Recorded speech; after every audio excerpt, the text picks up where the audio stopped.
Տարիներ շարունակ մի կին մեկուսացած ապրում էր իր առանձնատանը, դարձած կորստի ցավի գերին։ Ամեն ինչ փոխվում է, երբ դարպասի մոտ հայտնվում է մի լքված տղա, ընդամենը մի բաժակ ջուր խնդրելով։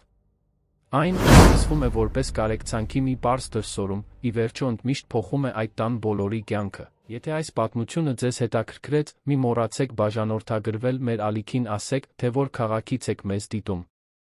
Շարունակեցինք։ Խոստանում եմ, որ սա լինելու է լավագույն պատմությունը, որ երբեք լսել եք ձեր կյանքում։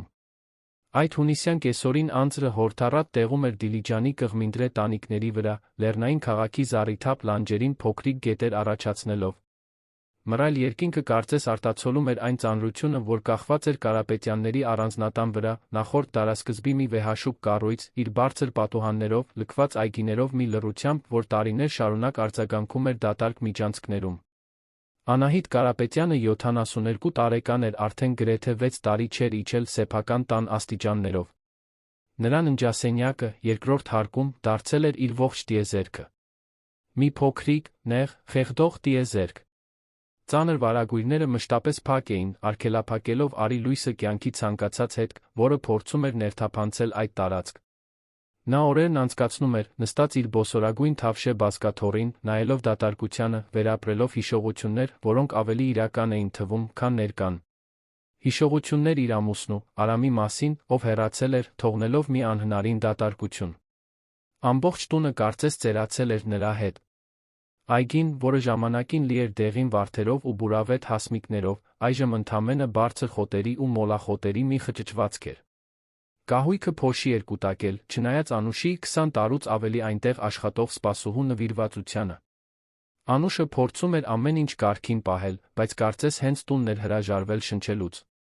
Ռուբենը, Անահիտի միակ որդին, ամիսը 2 անգամ այցելում էր մորը, միշտ շտապելով, միշտ հեռախոսը ձեռքին, միշտ այն հեռավոր հայացքով, որը բնորոշ է միայն մարմնով ներկա մարդուն։ 45 տարեկանում Ռուբենը տեխնոլոգիաների ոլորտում մի կայսրություն էր կառուցել, 3 մարզերում սփռված ընկերություններով։ Նրա մասնագիտական հաջողությունը հակադարձ համեմատական էր իր հուզական ներկայությանը։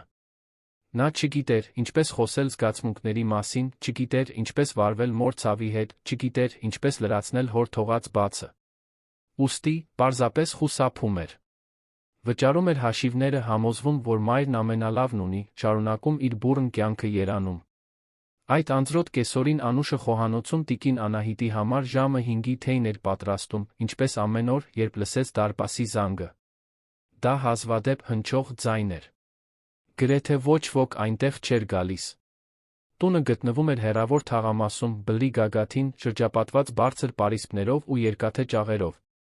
Անուշը ձեռքերը սրբեց գոգնոցով մոտեցավ դոմոֆոնին։ Մյուս կողմում, սպիտակ փոքրիկ էկրանի միջով, նա տեսավ մի տղայի։ Պետք է լիներ 10-11 տարեկան, չափազանց նիհար, դեմքը հպած ճաղերին, թրջված անձրից։ Նրա հագուստը հին էր, չափազանց մեծ իր փոքրամարմին մարմնի համար, նրա մուգ աչքերը հույսի ու վախի խառնուրդով հառել էին տեսախցիկին։ Անուշը սեղմեց դոմոֆոնի կոճակը։ Նրա ձայնը մի փոքր խռպոտ դուրս եկավ, ինչպես միշտ, երբ հոգնած էր։ Տղա ջան, մենք ողորմություն չենք տալիս։ Գնա քաղաքի կենտրոնի եկեղեցին։ Տղան չշարժվեց։ Նա պարզապես շարունակում էր նայել տեսախցիկին, անձրը հոսում էր դեմքով։ Ես ընդամենը մի բաժակ ջուր եմ ուզում, ասաց նա միաժամանակ բարակ ու խռպոտ ձայնով։ Խնդրում եմ։ Անուշը հոգոց հանեց։ Նա բարի սիրտ ուներ, բայց նա հրամաններ ուներ։ Տիկին Անահիտը չէր սիրում օտարներին իր տարածքում, Ռուբենը միշտ դա շեշտում էր իր այցելությունների ժամանակ։ Անվտանգությունն ամեն ինչից վեր է, ասում էր նա։ Երբեք չգիտես, ով է մյուս կողմում։ Նա պատրաստվում էր անջատել դոմոֆոնը, երբ լսեց մի ձայն, որ ամիսներ շարունակ չէր լսել։ Թույլ, բայց հաստատուն ձայն։ Թող տղային ներս մտնի, Անուշ։ Անուշն այնքան արագ շրջվեց, որ քիչ մնաց գցեր թեյի սկուտեղը։ Այնտեղ, մուտքին նայող ներքին պատշգամբում, կանգնած էր Անահիտը։ Նա իջել էր աստիճաններով։ Գրեթե 6 տարվա մեջ առաջին անգամ Անահիտը դուրս էր եկել իր սենյակից։ Սպասուհին այնքան զարմացավ, որ չկարողացավ խոսել։ Պարզապես նայեց իր տիրուհուն, որը հենվել էր բազրիքին բաց կապույտ մետաքսե խալաթով, ջերմակ մազերը հավաքված անփույթ կոկոնի մեջ, աչքերը հառած դոմոֆոնի էկրանին։ Անուշ, բաց արա դարպասը, կրկնեց Անահիտը, այս անգամ ավելի հեղինակավոր։ Սպասուհին հնազանդվեց, դեռ շոկի մեջ։ Դարպասը բացվեց մետաղական ճռնչյունով, տղան վազելով ներս մտավ, հատելով լքված այգին մինչ գլխավոր դուռը։ Անուշը բացեց, նա կանգնեց այնտեղ, ջուր կաթեցնելով մարմարե հատակին, դողալով ցրտից։ Անահիտն իջավ մի քանի աստիճան, բռնվելով բազրիքից։ Ծնկները ցավում էին, ոտքերը թույլ էին, բայց ինչ-որ բան ներսում նրան մղում էր շարունակել։ Նա հասավ նախասրահ, կանգնեց տղայի դիմաց։ Նա մոտիկից էլ ավելի նիհար էր։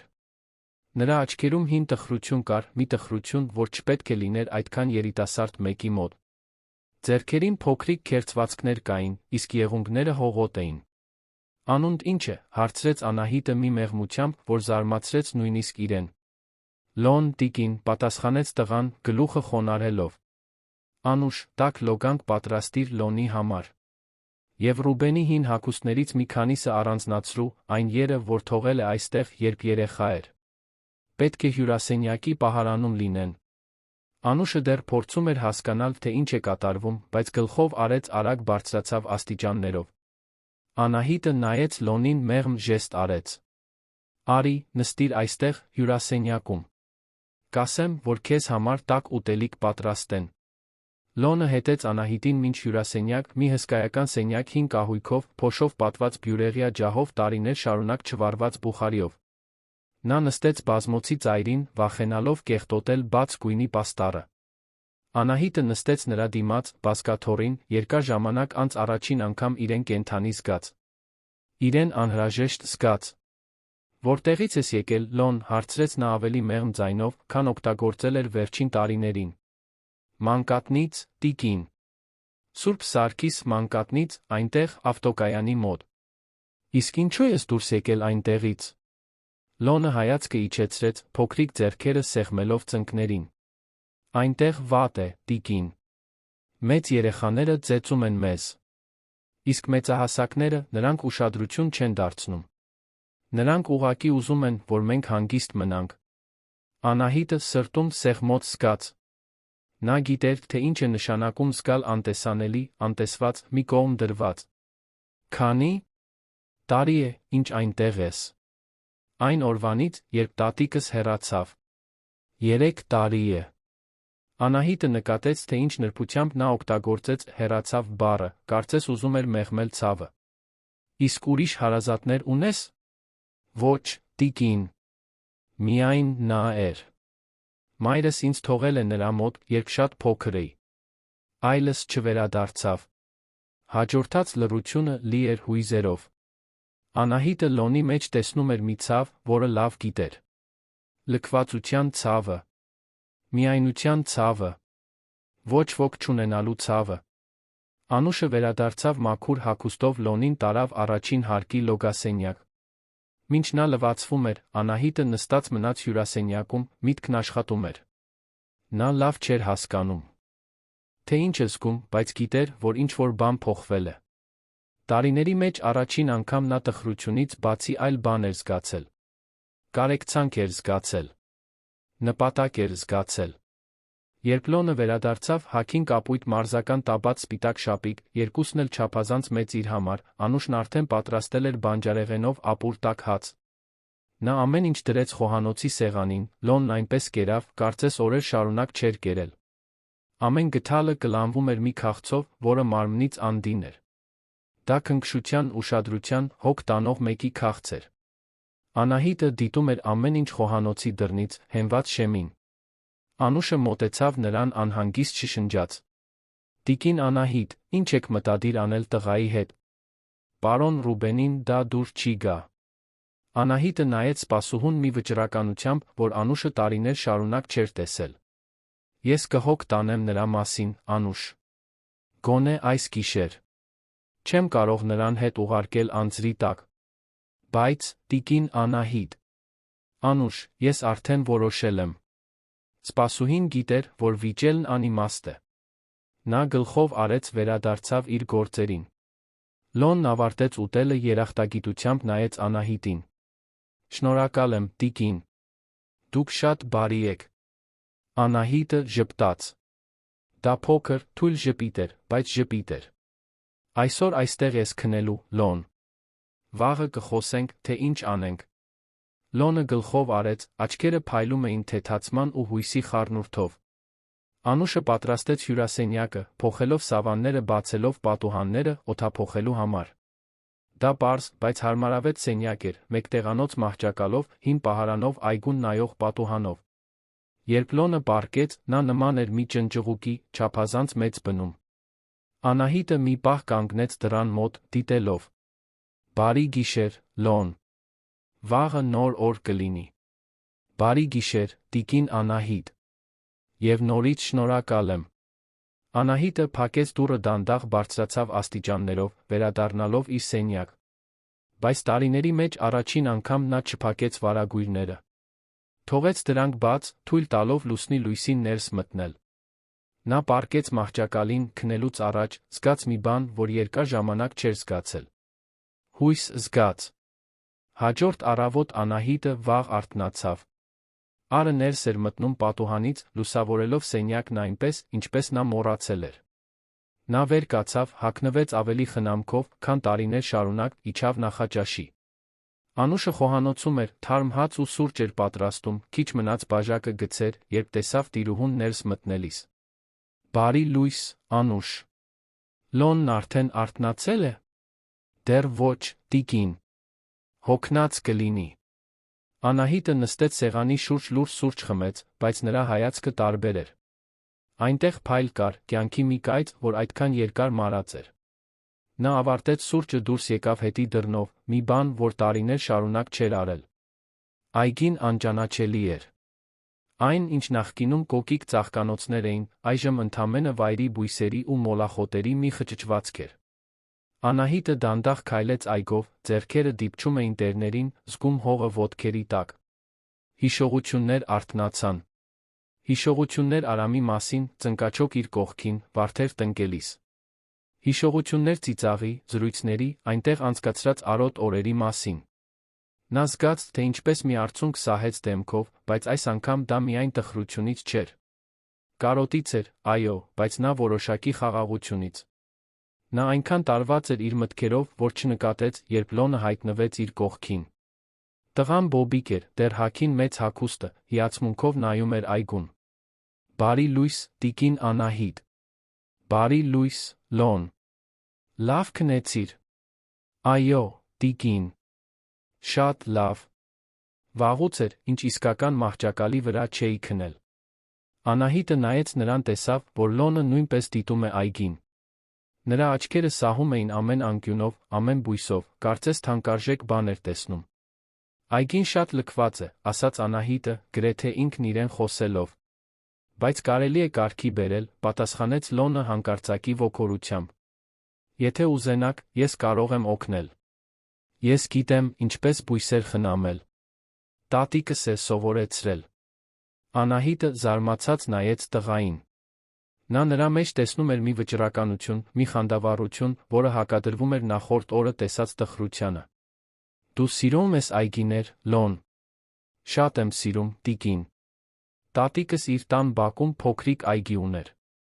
Մենք կեսօրներն անցկացնում էինք ծաղիկները խնամելով, ջրելով, մոլախոտերը հանելով։ Նա ասում էր, որ այգին կյանքի պես է։ Եթե սիրով խնամում ես, ամեն ինչ ծաղկում է։ Անահիտը կոկորթում հանգույց զգաց։ Այդ խոսքերը խորը արձագանքեցին նրա մեջ։ Նա նայեց Լոնին, առաջին անգամ տեսավ ոչ միայն մոլորված տղայի, այլ բարի հոգի, մի երեխայի, որը, չնայած այն ամենին, ինչի միջով անցել էր, դեռ սեր ուներ տալու։ Ապա եք այս այգին միասին խնամենք, ասաց Անահիտը նորովի վճռականությամբ։ Լոնը ժպտաց։ Դա լայն, անկեղծ ժպիտ էր, որը լուսավորեց նրա դեմքը։ Լուրջ, տիկին Անահիտ։ Մենք կարող ենք։ Կարող ենք։ Բայց նախ պետք է նախաճաշես։ Արի, ներս մտնենք։ Նրանք վերադարձան տուն, Անուշը Լոնի համար նախաճաշ մատուցեց։ Նա կերավ նույն քաղցով, ինչ նախորդ օրը, բայց այս անգամ մի տարբեր բան կար։ Ուրախություն կար։ Անահիտը նստեց սեղանի շուրջ նրա հետ տարիների մեջ առաջին անգամ զրուցեց։ Իսկապես զրուցեց։ Հարցրեց Լոնի տատիկի մասին, այն բույսերի մասին, որոնք նա խնամում էր, այն մասին, թե ինչ էր սիրում անել։ Լոնը խանդավառությամբ խոսում էր, աչքերը փայլում էին ամեն հիշողությունից։ Տատիկս ասում էր, որ ամեն ծաղիկ իր պատմությունն ունի։ Նա ինձ սովորեցնում էր բոլորի անունները։ Վարդ, Հասմիկ, Երիցուկ, Մանուշակ։ Նա ասում էր, որ ծաղիկները մարդկանց պես են։ Յուրաքանչյուրն իր գեղեցկությունն ունի, իր ձը, իր ծաղկելու ժամանակը։ Անահիտը ուշադիր լսում էր, կլանելով ամեն բառ։ Նա զգում էր, որ իր մեջ ինչ-որ բան է աճում։ Մի բան, որ մահացել էր Արամի հետ։ Մի բան, որ վերակենդանանում էր։ Առավոտն արագ անցավ։ Անահիտն ու Լոնը նորից դուրս եկան այգի, այս անգամ սկսեցին աշխատել։ Անուշը հին ձեռնոցներ բերեց, մի քանի այգեգործական գործիք, որոնք տարիներ շարունակ պահված էին, նրանք սկսեցին մաքրել։ Լոնն աշխատում էր տպավորիչ նվիրվածությամբ, հանում էր մոլախոտերը, կարգի բերում ծաղկանոցները, անընդհատ խոսելով այն մասին, թե ինչ կարելի է այնտեղ տնկել։ Անահիտը, որ տարիներ շարունակ այդքան չէր շարժվել, զգաց, որ մարմինը ցավում է, բայց դա լավ ցավ էր։ Դա կենդանի լինելու, ինչ-որ բան անելու ցավն էր։ Նա նայում էր Լոնին, տեսնում իր երիտասարդ տարբերակը, լի հույսով ու վճռականությամբ։ Ժամերն անցան աննկատ։ Երբ Անուշը կանչեց ճաշի, այգին արդեն տարբեր էր։ Դեռ շատ աշխատանք կար անելու, բայց արդեն հնարավոր էր տեսնել ծաղկանոցները, քարե արահետները, այն կառուցվածքը, որը նախկինում թաքնված էր խոտերի տակ։ Անահիտն ու Լոնը լվացին ձեռքերը, նստեցին սեղանի շուրջ։ Անուշը պարզ, բայց համեղ ճաշ էր պատրաստել։ Հավի տապակա, բրնձով փլավ, թարմ աղցան։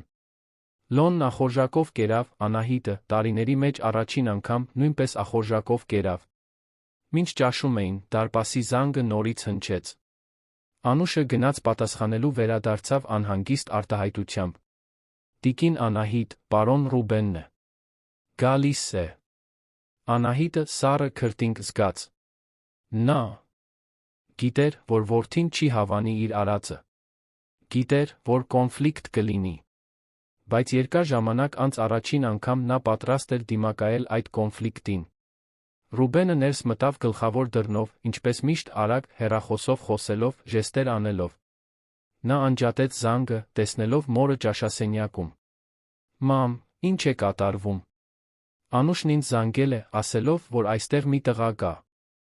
Անահիտը վեր կացավ, դիմակայելով որդուն։ Այո, Ռուբեն։ Նրա անունը Լոն է։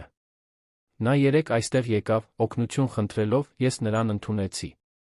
Ռուբենը նայեց Լոնին, որը նստած էր սեղանի շուրջ, հայացքը ցածր, ակնհայտորեն անհարմար։ Մամ, դու չես կարող պարզապես մի անծանոթի տուն բերել։ Վտանգավոր է։ Նա անծանոթ չէ, Ռուբեն։ Նա մի երեխա է, որն օգնության կարիք ունի։ Մամ, դու ճիշտ չես մտածում։ Այս տղան կարող է ինչ-որ տեղից փախած լինել։ Կարող են մարդիկ լինել, որոնք նրան փնտրում են։ Դու կարող ես իրավական խնդիրների մեջ ընկնել։ Անահիտը հանգստություն պահպանեց, բայց ձայնը հաստատուն էր։ Ես հստակ գիտեմ, թե ինչ եմ անում, Ռուբեն։ Եվ եթե ինչ-որ մեկը նրան փնտրում է, ապա մենք դա կլուծենք ճիշտ ձով։ Բայց ես նրան դուրս չեմ անի, առանց նախապես համոզվելու, որ նա ապահով կլինի։ Ռուբենը հոգոց հանեց, ձեռքը տանելով մազերի միջով։ Նա ճանաչում էր մոր այդ տոնը։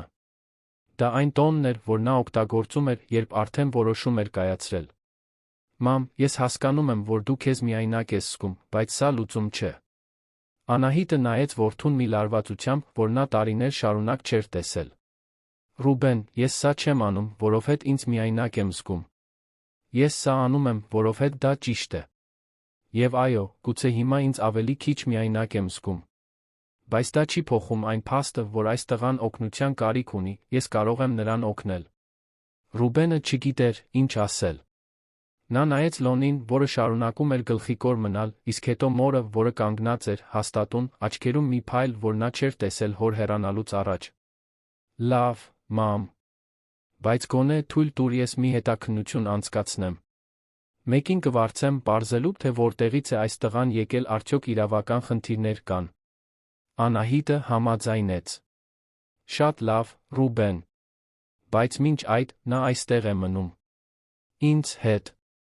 Ռուբենը գլխով արեց, դեռ դժկամությամբ, բայց իմանալով, որ չի կարողանա փոխել մոր կարծիքը։ Նա մնաց մի քանի րոպե, արագ խոսեց Լոնի հետ, հարցնելով նրա լրիվ անունը որտեղից է, իսկ հետո հեռացավ, խոստանալով մի քանի օրից տեղեկություններով վերադառնալ։ Երբ դուռը փակվեց, Անահիտը նորից նստեց սեղանի շուրջ, Լոնի կողքին։ Տղան նայեց նրան արցունքոտ աչքերով։ Ներեցեք, տիկին Անահիտ։ Ես չէի ուզում խնդիրներ ստեղծել։ Անահիտը բռնեց Լոնի փոքրիկ ձեռքն իր ձեռքերի մեջ։ Դու ոչ մի խնդիր չես ստեղծել, Լոն։ Դու ինձ բերեցիր մի բան, որը կարծում էի կորցրել եմ։ Դու ինձ հույս բերեցիր։ Լոնը ժպտաց, մի արցունք սահեց դեմքով։ Անահիտը սրբեց բութ մատով, մի քնքշությամբ, որ զարմացրեց նույնիսկ իրեն։ Հիմա եկ ավարտենք ուտելը, հետո վերադառնանք այգի։ Շատ աշխատանք ունենք անելու։ Եվ այսպես այդ կեսօրին, մինչ Անահիտն ու Լոնը կողք կողքի աշխատում էին այգում, ինչ-որ կախարդական բան սկսեց տեղի ունենալ։ Տունը, որ այդքան երկար ընկղմված էր լռության ու տխրության մեջ, սկսեց արթնանալ։ Եվ նրա հետ Անահիտը նույնպես սկսեց նորից ծաղկել։ Հաջորդ օրերը լուռ, բայց խորը փոփոխություն բերեցին Կարապետյանների առանձնատուն։ Այգին, որը նախկինում ընդամենը լքվածության մի խճճվածք էր, սկսում էր նորից ստանալ։ Անահիտն ու Լոնն առավոտներն անցկացնում էին կողք կողքի աշխատելով, հանելով մոլախոտերը, էտելով վայրի թփերը, վերագտնելով քարե արահետները, որոնք Արամը տասնամյակներ առաջ էր դրել։ Լոնն անխոնջ աշխատող էր։ Նրա բարակ ձեռքերը հողով լի դույլեր էին տանում, փոքրիկ ձեռքերը համառ արմատներ էին պոկում, աչքերը փայլում էին ամեն փոքրիկ հաղթանակից։ Նա խոսում էր բույսերի մասին, կարծես դրանք հին ընկերներ լինեին, օգտագործելով այն անունները, որ տատիկն էր սովորեցրել։ Տեսեք, տիկին Անահիտ, այստեղ անանուխ կա։ Տատիկս ասում էր, որ անանուխը ուժեղ է, միշտ նորից է աճում, ինչ էլ որ պատահի։ Անահիտն ուշադրությամբ լսում էր ամեն բառ, վերագտնելով մի աշխարհ, որը թողել էր։ Նա հիշում էր, թե ինչպես էր Արամը ճիշտ նույն բանն ասում բույսերի մասին։ Նրանք ավելի ուժեղ են, քան մենք ենք կարծում, Անահիտ։ Պարզապես մի փոքր խնամք ու համբերություն է պետք։ Անուշը դիտում էր ամեն ինչ ուրախության ու անհանգստության խառնուրդով։ Նա ուրախ էր տեսնել տիկին Անահիտին սենյակից դուրս շարժվելիս, ժպտալիս։ Բայց նա գիտեր, որ Լոնի հետ իրավիճակը ժամանակավոր է բարդ։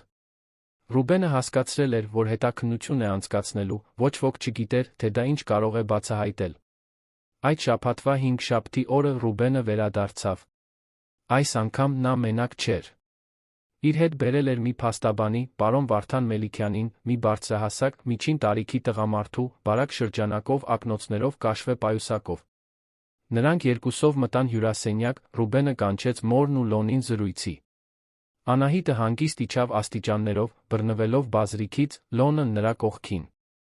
Նրանք նստեցին բազմոցին, մինչ Ռուբենն ու պարոն Մելիքյանը զբաղեցրին դիմացի բազկաթոռները։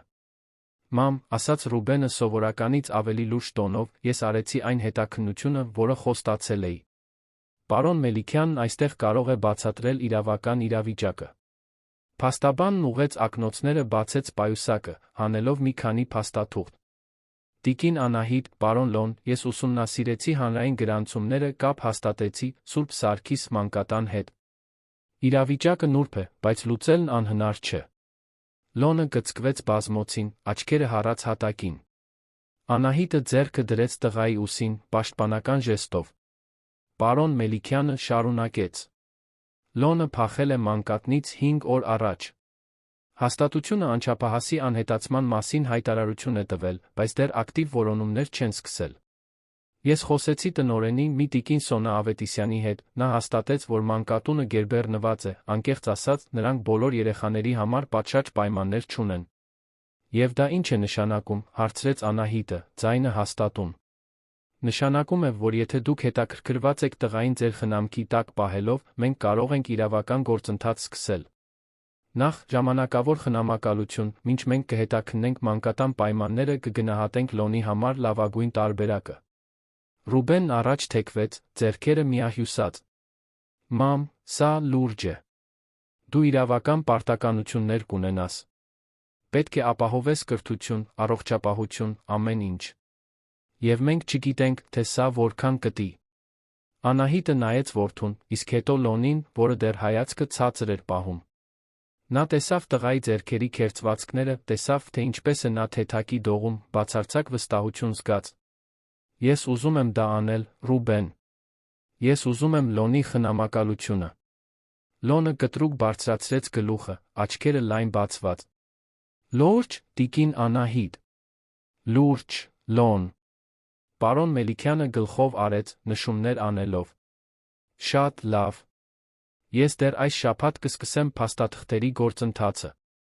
Բայց մեզ պետք է Լոնի հոգեբանական, գնահատական տան զննություն, հնարավոր է դատական նիստ երեխաների հարցերով դատավորի հետ։ Կարող է մի քանի շաբաթ տել։ Ռուբենը դեռ անհանգիստ էր թվում, բայց նրա աչքերում նա մի տարբեր բան կար։ Գուցե հպարտություն էր։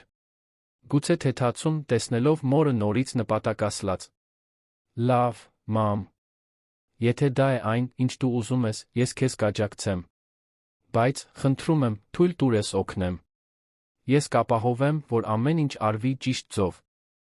Անահիտը ժպտաց որդուն, անկեղծ ժպիտով։ Շնորհակալ եմ, Ռուբեն։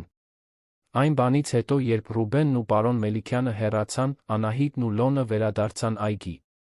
Տղան ավելի ոգորված էր, քան երբևէ, անդադար խոսում էր բույսերի մասին, այն մասին, թե ինչ կարող են տնկել, թե ինչքան գեղեցիկ կլինի այգին։ Բայց Անահիտը նկատեց, որ խորքում վախ կար։ Վախ, որ այս ամենը ժամանակավոր է։ Վախ, որ նա ստիպված կլինի վերադառնալ մանկատուն։ Այդ գիշեր, ընթրիքից հետո, Անահիտը բարձրացավ Լոնի սենյակ։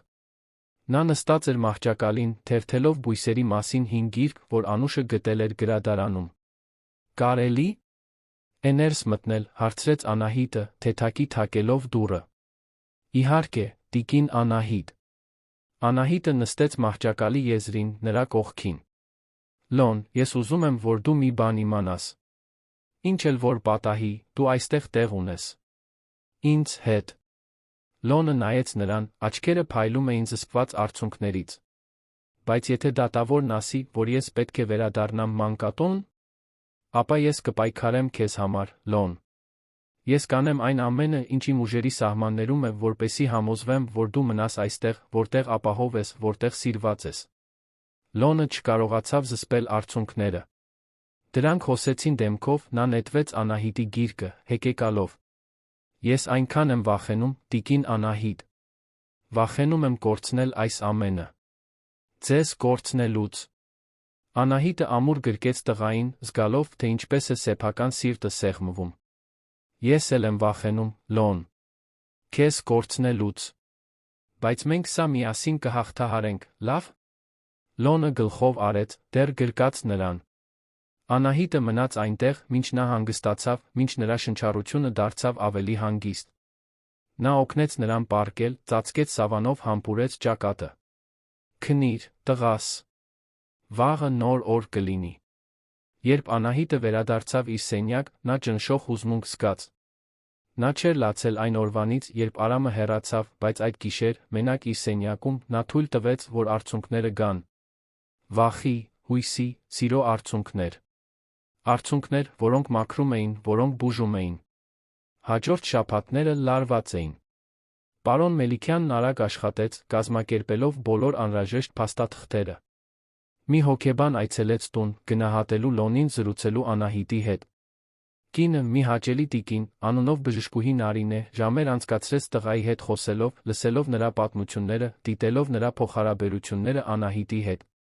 Գնահատման վերջում բժշկուհի Նարինեն առանձին խոսեց Անահիտի հետ։ Տիկին Անահիտ, ես հազվադեպ եմ տեսնում, որ այսքան ուժեղ կապ այսքան արագ է ձևավորվում։ Լոնը ձեզ վստահում է այնպես, որ գրեթե հուզիչ է։ Նա ձեր մասին խոսում է քնքշությամբ ու հարգանքով։ Եվ ամենակարևորը, նա իրեն այստեղ ապահով է զգում։ Իսկ ինչպես է նա հուզականորեն, հարցրեց Անահիտը անհամբեր։ Նա տրավմաներ ունի, ինչպես ցանկացած երեխա, որն անցել է նրա ճանապարհով։ Հուզական անտեսման նշաններ կան, նա նշել է մանկատանը բռնության դեպքերի մասին։ Բայց նրա մեջ նա տպավորիչ դիմադրողականություն կա։ Համապատասխան միջավայրում, սիրով ու կայունությամբ, վստահ եմ, որ նա կապաքինվի։ Անահիտը հսկայական թեթացում զգաց։ Շնորհակալ եմ, բժշկուհի։ Շատ շնորհակալ եմ։ Տան զննության համար պատասխանատու սոցիալական աշխատողը, մի երիտասարդ կին, անունով Գայանե, նույնպես եկավ։ Նա շրջեց բոլոր սենյակներով, հարցեր տվեց առօրյայի Լոնի կրթության պլանների, Անահիտի ունեցած աջակցության մասին։ Անուշը պատասխանեց շատ հարցերի, հավաստիացնելով, որ տունը լավ խնամված է, որ ինքը միշտ ներկա կլինի օգնելու համար։ Վերջում Գայանեն ժպտաց. «Տիկին Անահիտ, դուք գեղեցիկ տուն ունեք էլ ավելի մեծ սիրտ։ Ես կառաջարկեմ ժամանակավոր խնամակալություն առանց սահմանափակումների»։ Վերջապես, եկավ դատական նիստի օրը։ Անահիտը խնամքով հագնվեց, ընտրելով էլեգանտ մուգ կապույտ զգեստ, իսկ Լոնը հագավ նոր հագուստ, որ Ռուբենն էր գնել նրա համար։ Նրանք միասին գնացին դատարան, պարոն Մելիքյանի Ռուբենի ուղեկցությամբ։ Դատական դահլիճը փոքր էր, պաշտոնական։ Դատավորը, Արտաշես Մանուկյանը, խիստ տեսքով, բայց բարի աչքերով մարդ էր։ Նա ուշադիր լսեց, մինչ պարոն Մելիքյանը ներկայացնում էր գործը, բացատրելով Լոնի իրավիճակը, մանկատան պայմանները, Անահիտի խնամակալությունը ստանձնելու ցանկությունը։ Դատավորն այնուհետ դարձավ Լոնին. «Լոն, կարող ես ինձ պատմել, թե ինչ է տեղի ունեցել մանկատանը»։ Լոնը գուլ տվեց, ձեռքերը թեթակի դողում էին։ Նա նայեց Անահիտին, որը քաջալերող գլխով արեց. «Այնտեղ վատ էր, պարոն դատավոր։ Մեծ երեխաները ծեծում էին մեզ։ Մի անգամ մի տղա ինձ հրեց, ես գլուխս խփեցի պատին։ Տեսեք, դեռ սպին կա»։ Լոնը բարձրացրեց մազերը, բացահայտելով քունքի մոտ մի փոքրիկ սպի։ Դատավորը նշում արեց, դեմքն ավելի լրջացավ։ «Իսկ պատասխանատու մեծահասակները ինչ էին անում»։ «Նրանք ուշադրություն չէին դարձնում, պարոն։ Մենք բողոքում էինք, բայց նրանք ասում էին, որ դադարենք հեքիաթներ հորինել։ Ասում էին, որ մենք պետք է սովորենք ինքներս մեզ պաշտպանել»։ Դատավորը նայեց Անահիտին. «Իսկ դուք, տիկին Անահիտ, ինչու որոշեցիք ընդունել այս տղային»։ Անահիտը խորը շունչ քաշեց, խնամքով ընտրելով բառերը. «Պարոն դատավոր, ես մի քանի տարի առաջ կորցրի ամուսնուս։ Այդ օրվանից ես մոլորված էի։ Չէի կարողանում շարունակելու պատճառ գտնել։ Բայց երբ Լոնը հայտնվեց իմ դարպասի մոտ, ինչ-որ բան փոխվեց։ Նա ինձ վերադարձրեց կյանքին։ Եվ ես ուզում եմ դրան փոխհատուցել։ Ուզում եմ նրան տալ այն սերը, անվտանգությունը, տունը, որին նա արժանի է»։ Դատավորը մի պահ լուռ մնաց, դիտելով Անահիտին ու Լոնին։ Նա տեսավ, թե ինչպես է տղան մոտենում նրան, թե ինչպես է նա պաշտպանողաբար ձեռքը դնում նրա ուսին։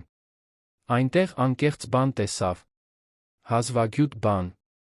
«Շատ լավ», ասաց դատավորը վերջապես։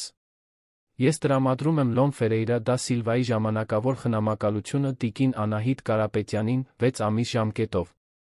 Այդ ընթացքում տունը կվերահսկվի սոցիալական ծառայության կողմից, վերջում մենք կգնահատենք մշտական խնամակալության կամ որդեգրման հնարավորությունը»։ «Ամեն ինչ պարզ է»։ «Այո, պարոն դատավոր», միաձայն պատասխանեցին Անահիտն ու Լոնը։ Երբ դուրս եկան դատարանից, Լոնը փայլում էր։ Նա ամուր բռնեց Անահիտի ձեռքը, ականջից ականջ ժպտալով. «Մեզ մոտ ստացվեց, տիկին Անահիտ։ Մեզ մոտ ստացվեց»։ Անահիտը հսկայական ուրախություն զգաց, բայց նա ծանր պատասխանատվություն։ Նա գիտեր, որ հաջորդ 6 ամիսները վճռորոշ են լինելու։ Նա պետք է ապացուցեր, որ կարող է խնամել Լոնին, որ կարող է լինել այն, ինչ նրան պետք է։ Ռուբենը, որ լուր հետում էր ամեն ինչին, մոտեցավ մորը. «Մամ, ես հպարտանում եմ քեզնով։ Գիտեմ, որ հեշտ չի եղել, բայց դու ճիշտ բան ես անում»։ Անահիտը նայեց որդուն, զարմացած նրա ձայնի հուզմունքից։ «Շնորհակալ եմ, Ռուբեն։ Դա ինձ համար շատ բան է։ Նշանակում»։ Ռուբենը կռացավ, Լոնի հասակին հասնելու համար։ «Իսկ դու, տղա, լավ կնայես մորս, լավ։ Նա շատ յուրահատուկ է»։ Լոնը լրջորեն գլխով արեց. «Կնայեմ, պարոն Ռուբեն։ Խոստանում եմ»։ Վերադառնալով առանձնատուն, կյանքը նոր առօրյա ստացավ։ Անահիտը Լոնի համար մասնավոր ուսուցչուհի վարձեց, մի համբերատար կին, անունով Լիլիթ, որը շաբաթը 3 անգամ գալիս էր դասեր տալու։ Լոնը բացառիկ աշակերտ դուրս եկավ, տպավորիչ ծարավով գիտելիքներ կլանելով։ Նա սիրում էր մաթեմատիկա, հեշտությամբ լուծում էր բարդ խնդիրներ, բայց նա սիրում էր կարդալ, հատկապես բնության արկածների մասին պատմություններ։ Կեսօրները նվիրված էին այգուն։ Անահիտն ու Լոնը կատարյալ թիմ էին դարձել։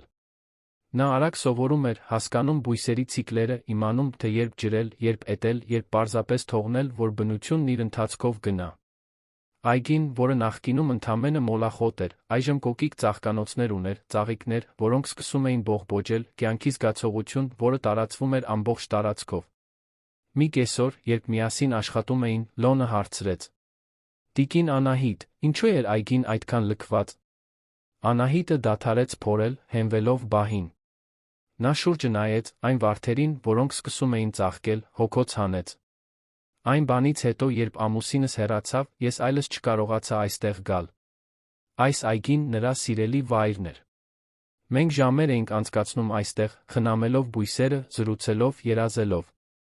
Երբ նա գնաց, ես զգացի, որ այգին մահացավ նրա հետ։ Լոնը գլխով արեց, հասկանալով։ Տատիկս ասում էր, որ իրերն իսկապես չեն մահանում։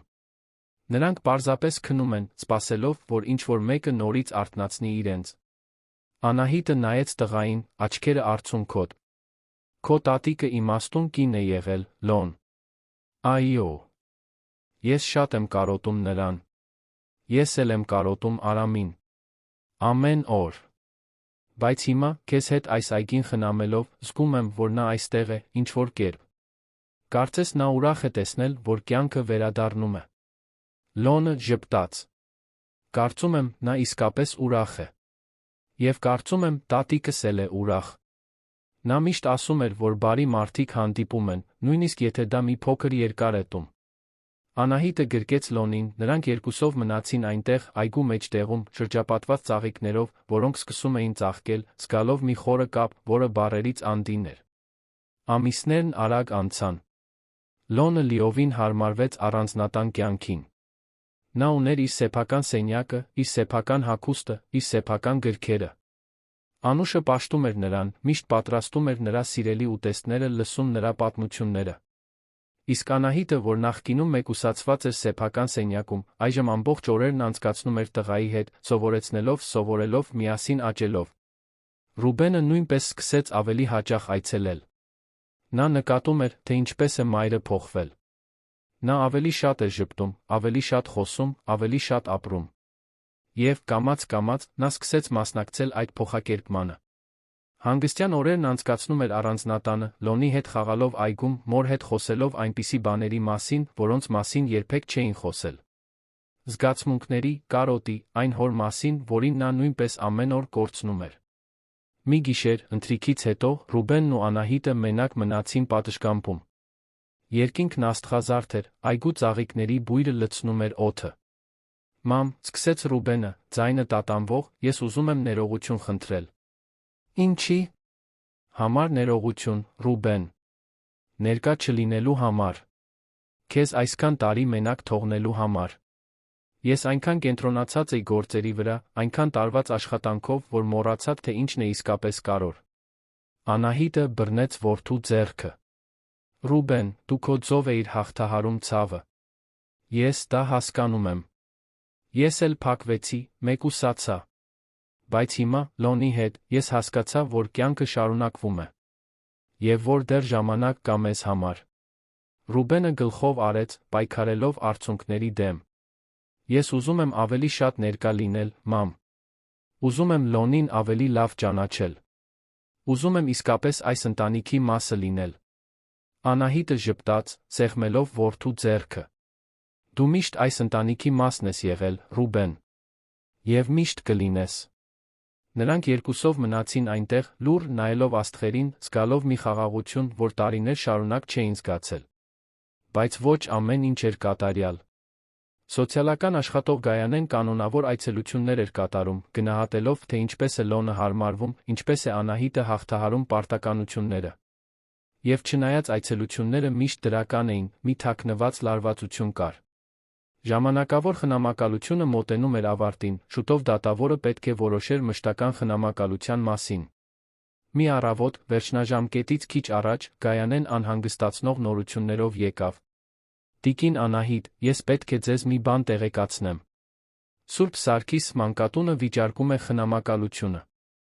Նրանք ներկայացուցիչ են ուղարկել դատավորի հետ խոսելու, պնդելով, որ Լոնը պետք է վերադառնա հաստատություն։ Անահիտը զգաց, որ աշխարհը պտտվում է։ Ինչ։ Ինչո՞վ։ Նրանք իրենք ասացին, որ պատշաճ պայմաններ չունեն։ Գիտեմ, տիկին Անահիտ։ Բայց կարծես թե քաղաքական ճնշումներ կան։ Մանկատունը կառավարությունից ֆինանսավորում է ստանում, հիմնվելով իրենց խնամքի տակ գտնվող երեխաների թվի վրա։ Մի երեխա կորցնելը նշանակում է ռեսուրսներ կորցնել։ Անահիտը զայրացած էր։ Սա անհեթեթություն է։ Լոնը թիվ չէ։ Նա երեխա է։ Ես լիովին համաձայն եմ, տիկին Անահիտ։ Եվ ես կանեմ այն ամենը, ինչ իմ ուժերի սահմաններում է, որպեսզի համոզվեմ, որ դատավորը դա տեսնի։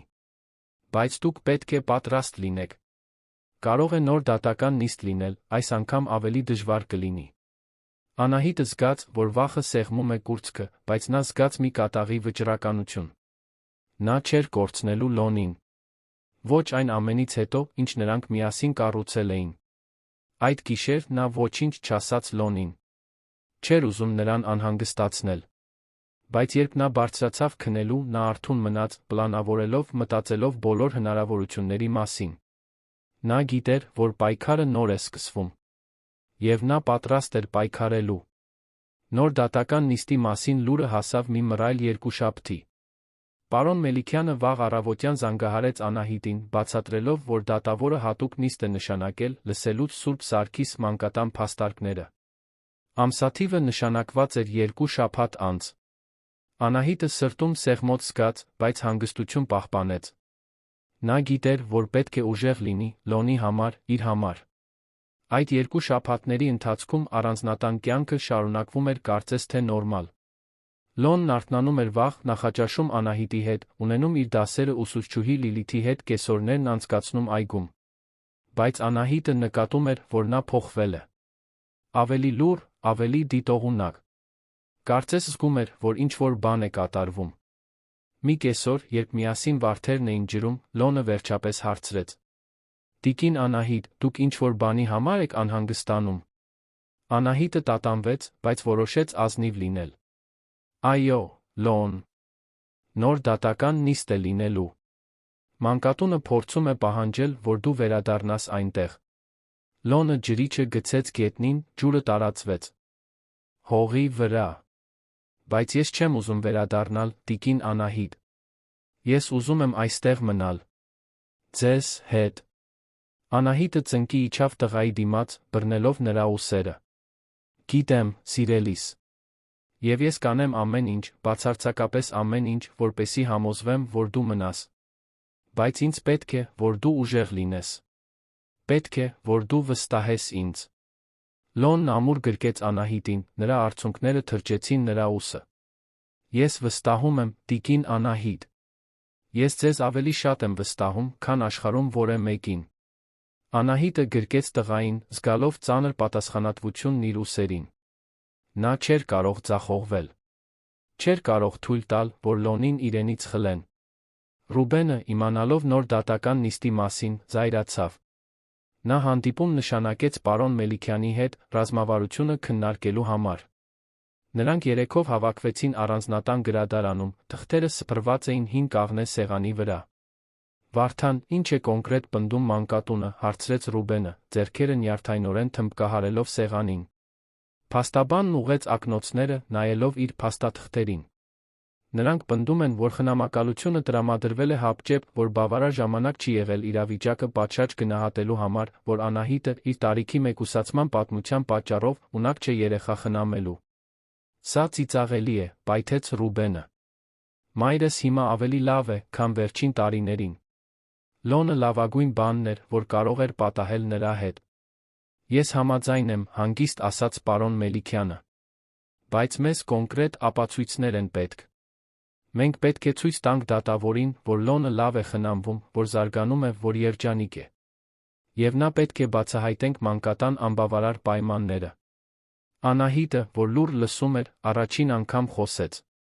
Վարդան, դուք նշեցիք, որ Լոնը խոսել է մանկատանը ծեծի մասին։ Կարող ենք դա օգտագործել։ Կարող ենք, բայց դա նուրբ հարց է։ Մենք ստիպված կլինենք Լոնին նորից խոսեցնել իր տրավմաների մասին, դա կարող է դժվար լինել նրա համար։ Անահիտը վճռականորեն գլխով արեց։ Ապա եկեք պատրաստվենք։ Եկեք հավաքենք այն ամենը, ինչ մեզ պետք է։ Ուսուցչուհու զեկույցները, հոգեբանի գնահատականը, այգու լուսանկարները, այն ամենը, ինչը ցույց է տալիս նրա առաջընթացը։ Հաջորդ շաբաթների ընթացքում տունը դարձավ նախապատրաստական կենտրոն։ Ուսուցչուհի Լիլիթը մանրամասն զեկույց պատրաստեց Լոնի ակադեմիական առաջադիմության մասին, ընդգծելով նրա խելքն ու նվիրվածությունը։ Բժշկուհի Նարինեն, հոգեբանը, նույնպես թարմացված գնահատական ուղարկեց, ցույց տալով, թե ինչպես է Լոնը հուզականորեն բարելավվել Անահիտի հետ լինելուց ի վեր։ Ռուբենն իր հերթին օգտագործեց իր կապերը Սուրբ Սարգիս մանկատունը հետաքննելու համար։ Նա մասնավոր քննիչ վարձեց, որը մի շարք անկանոնություններ հայտնաբերեց։ Գերբեռնվածություն, որակավորված աշխատակիցների պակաս, անտեսման նախկին բողոքներ, որոնք արխիվացվել էին։ Այս ամենը պետք է ներկայացվեր դատավորին։ Բայց ամենադժվար պահն այն էր, երբ պարոն Մելիքյանը խոսեց Լոնի հետ դատական նիստում խոսելու անհրաժեշտության մասին։ Նրանք նստեցին հյուրասենյակում, փաստաբանը զգուշորեն բացատրեց. Լոն, դու պետք է դատավորին պատմես, թե ինչ է տեղի ունեցել մանկատանը։ Գիտեմ, որ դժվար է, բայց դա կարևոր է։ Լոնը նայեց Անահիտին, որը քաջալերող գլխով արեց։ Գիտեմ, որ դու կարող ես դա անել, Լոն։ Եվ ես ամբողջ ընթացքում քո կողքին եմ լինելու։ Լոնը խորը շունչ քաշեց։ Լավ։ Ես կանեմ։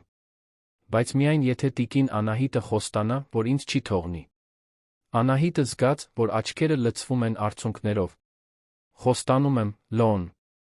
Ինչ էլ որ պատահի, ես քեզ չեմ թողնի։ Վերջապես, եկավ դատական նիստի օրը։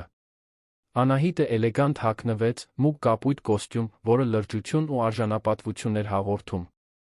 Լոնը հագավ լավագույն կոստյումը, որ Ռուբենն էր գնել նրա համար, մոխրագույն, կապույտ փողկապով։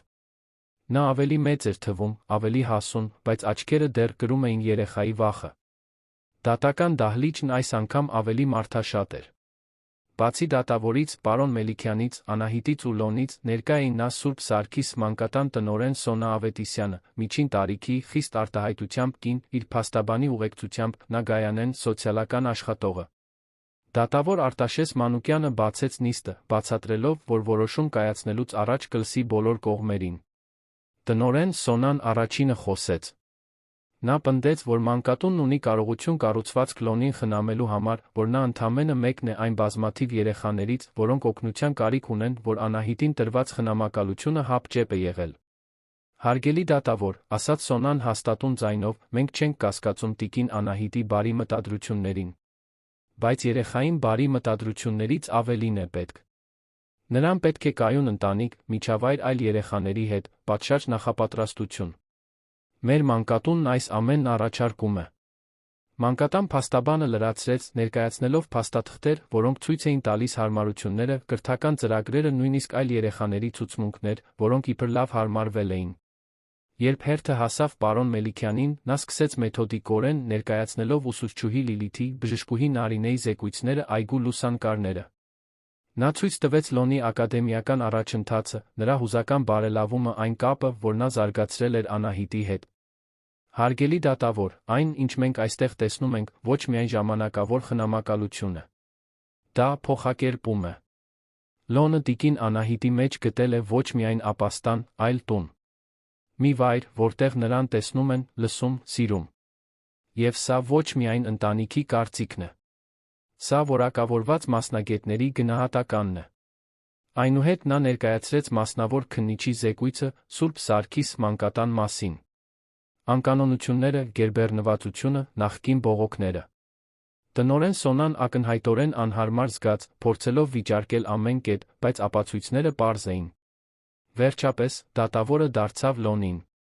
Լոն, կարող ես մոտենալ, խնդրում եմ։ Լոնը վեր կացավ, ոտքերը թեթակի դողում էին։ Անահիտը նույնպես վեր կացավ, բայց դատավորը նրան ընդհատեց։ Տիկին Անահիտ, խնդրում եմ, նստած մնացեք։ Ես պետք է Լոնի հետ մենակ խոսեմ։ Անահիտը տատանվեց, բայց գլխով արեց, նորից նստելով։ Լոնը քայլեց առաջ, կանգնելով դատավորի դիմաց։ Տղամարդն առաջ թեքվեց, հայացքը բարի։ Լոն, ինձ պետք է, որ դու ազնիվ լինես ինձ հետ։ Ինչպիսին էր քո կյանքը մանկատանը։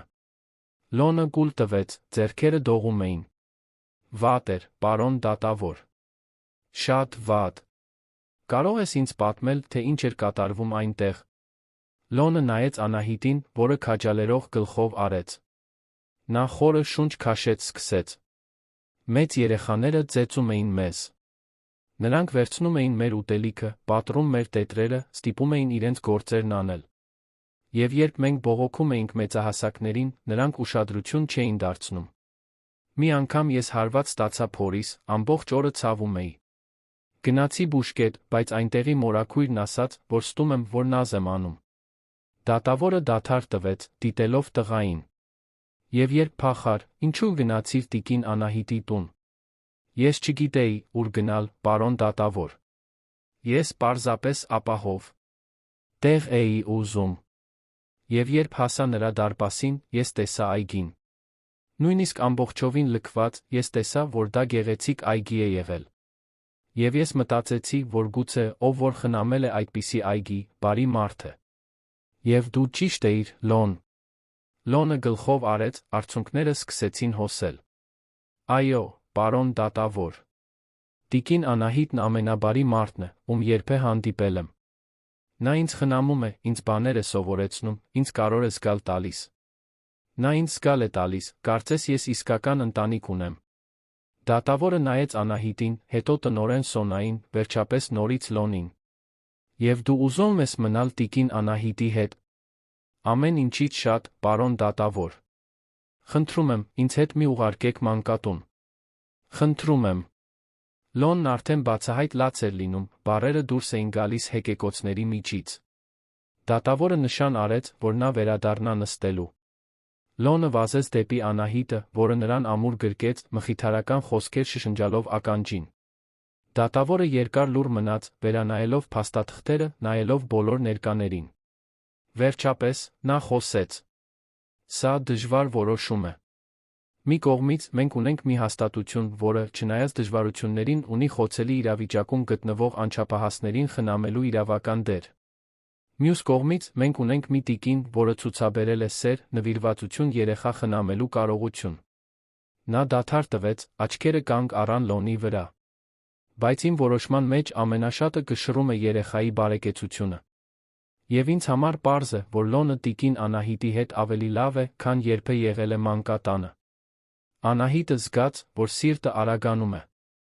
Ռուբենը, նրա կողքին, ամուր բռնեց նրա ձեռքը։ Հետաբար շարունակեց դատավորը, ես տրամադրում եմ Լոն Ֆերեյրա դա Սիլվայի մշտական խնամակալությունը տիկին Անահիտ Կարապետյանին։ Սուրբ Սարգիս մանկատանը արգելվում է երեխային վերցնելու նոր փորձեր կատարել, եթե չլինեն անտեսման կամ չարաշահման կոնկրետ ապացույցներ, ինչը այստեղ այդպես չէ։ Դահլիճը մի պահ լռեց, հետո Լոնը պայթեց ուրախության արցունքներով։ Անահիտը նույնպես լաց էր լինում, գրկելով տղային իր ողջ ուժով։ Ռուբենը սրբեց սեփական աչքերը, փորձելով զսպվածություն պահպանել։ Պարոն Մելիքյանը ժպտում էր, գոհ։ Տնորեն Սոնան կտրուկ վեր կացավ, ակնհայտորեն դժգոհ, բայց ոչինչ չէր կարող անել։ Նա դուրս եկավ դահլիճից իր փաստաբանի ուղեկցությամբ, թողնելով թեթացման ու երջանկության մթնոլորտ։ Երբ դուրս եկան դատարանից, առը պայծառ շողում էր։ Լոնը մի ձեռքով բռնել էր Անահիտի ձեռքը, մյուսով Ռուբենի։ Նա ցատկոտում էր ուրախությունից, ծիծաղում ու անդադար խոսում։ Մեզ մոտ ստացվեց։ Մենք իսկապես հաղթեցինք։ Վերադառնալով առանձնատուն, Անուշը սպասում էր շոկոլադե տորթով, Լոնի սիրելիով։ Նա տունը զարդարել էր այգու ծաղիկներով, ստեղծելով տոնական մթնոլորտ։ Լոնը վազեց գրկելու նրան, պատմելով ամեն ինչ դատական նիստի մասին, թե ինչպես էր նա խիզախ, թե ինչպես հիմա կարող է մնալ ընդմիշտ։ Այդ գիշեր, ընթրիքից հետո, ընտանիքը հավաքվեց պատշգամբում։ Անահիտը, Ռուբենը, Լոնը, նույնիսկ Անուշը, որին հրավիրել էին նստելու իրենց հետ։ Աստղերը փայլում էին երկնքում, ծաղիկների բույրը լցնում էր օդը։ Ռուբենը նայեց մորն ու Լոնին, զգաց մի բան, որ երկար ժամանակ չէր զգացել։ Զգաց, որ իսկական ընտանիքի մաս է։ Մամ, ասաց նա, ձայնը խեղդված, ես ուզում եմ քեզ շնորհակալություն հայտնել։ Ինձ ցույց տալու համար, թե ինչն է իսկապես կարոր։ Ինձ հետ բերելու համար։ Անահիտը ժպտաց, բռնելով որդու ձեռքը։ Դու միշտ այստեղ ես եղել, Ռուբեն։ Պարզապես պետք է գտնեիր վերադարձի ճանապարհը։ Լոնը, որը նստած էր նրանց միջ, քնքշությամբ նայեց երկուսին էլ։ Ես շատ բախտավոր եմ, ասաց նա։ Ես աշխարհի լավագույն ընտանիքն ունեմ։ Հաջորդ ամիսները մաքուր երջանկության ամիսներ էին։ Լոնը շարունակեց իր ուսումը ուսուցչուհի Լիլիթի հետ, ցուցաբերելով հատուկ տաղանդ մաթեմատիկայի նկատմամբ։ Նա հեշտությամբ լուծում էր բարդ խնդիրներ, Լիլիթն առաջարկեց, որ նա մասնակցի դպրոցական մրցույթների։ Լոնին գաղափարը շատ դուր եկավ։ Այգին նույնպես շարունակեց ծաղկել։ Անահիտն ու Լոնը փորձառու այգեպաններ էին դարձել, աճեցնելով ոչ միայն ծաղիկներ, այլ խոտաբույսեր ու բանջարեղեն։ Այգին այժմ խաղաղության, գեղեցկության, կյանքի վայր էր։ Ռուբենը սկսեց ավելի շատ ժամանակ անցկացնել առանձնատանը։ Նա կրճատեց իր աշխատանքային բեռը, ավելի շատ պարտականություններ պատվիրակեց մենեջերներին, առաջնահերթություն տվեց ընտանիքի հետ լինելուն։ Նա Լոնը ուժեղ հարաբերություններ զարգացրին։ Ռուբենը տղային սովորեցնում էր բիզնեսի մասին, որոշումներ կայացնելու, դիմացկուն լինելու մասին։ Իսկ Լոնը Ռուբենին սովորեցնում էր պարզության, փոքր պահերը գնահատելու, սիրո արժեքի մասին։ Մի կեսօր, երբ երեքով այգում էին, Լոնը մի հարց տվեց, որը բոլորին անակնկալի բերեց։ Տիկին Անահիտ, պարոն Ռուբեն, ես կարո՞ղ եմ ձեզ տատիկ ու քեռի ասել։ Անահիտը զգաց, որ աչքերը լցվում են արցունքներով։ Իհարկե կարող ես, սիրելիս։ Իհարկե կարող ես։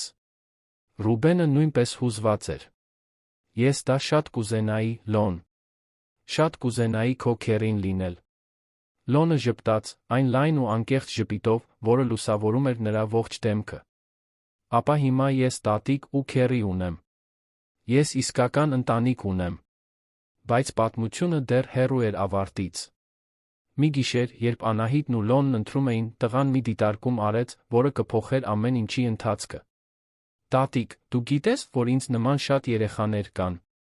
Երեխաներ, որոնք մենակ են, որոնք օգնության կարիք ունեն։ Անահիտը մտածկոտ գլխով արեց։ Գիտեմ, Լոն։ Շատ տխուր է։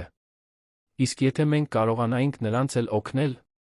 Իսկ եթե մենք տունը բացեինք այլ երեխաների համար, գոնե մի որոշ ժամանակ, մինչ նրանք ընտանիքներ գտնեն։ Անահիտը զարմացավ առաջարկի հասունությունից։ Բայց, Լոն, դա մեծ պատասխանատվություն կլիներ։ Եվ դու պատրաստ կլինեիր կիսել տունը, ուշադրությունը։ Լոնը լրջորեն նայեց նրան։ Տատիկ, ես գիտեմ, թե ինչ է նշանակում լինել մենակ, վախեցած, առանց ոչ ոքի։ Եթե ես կարող եմ օգնել ինչ-որ մեկին չանցնել դրա միջով, ես ուզում եմ օգնել։ Անահիտը հսկայական հպարտություն զգաց տղայի համար։ Նա շուրջը նայեց մեծ առանձնատանը, իր դատարկ սենյակներով, լուռ միջանցքներով։ Եվ հասկացավ, որ Լոնը ճիշտ է։ Նրանք տարածք ունեին, ռեսուրսներ ունեին, սեր ունեին տալու։ Այդ գիշեր նա խոսեց Ռուբենի հետ գաղափարի մասին։ Որդին, զարմանալիորեն, լիովին աջակցեց։ Մամ, կարծում եմ, դա հրաշալի գաղափար է։ Եվ ես կարող եմ ֆինանսապես օգնել։ Մենք կարող ենք տան մի մասը վերածել ժամանակավոր խնամքի տան։ Եվ այսպես, սկսվեց նոր գլուխ Կարապետյանների ընտանիքի կյանքում։ Նրանք կապ հաստատեցին սոցիալական ծառայության, երեխաների պաշտպանության ՀԿ-ների հետ սկսեցին խնամատար ընտանիք դառնալու գործընթացը։ Տունը հարմարեցվեց, նոր սենյակներ պատրաստվեցին, ամեն ինչ արվեց մեծ խնամքով ու սիրով։ Առաջին դեպքը եկավ մի քանի ամիս անց։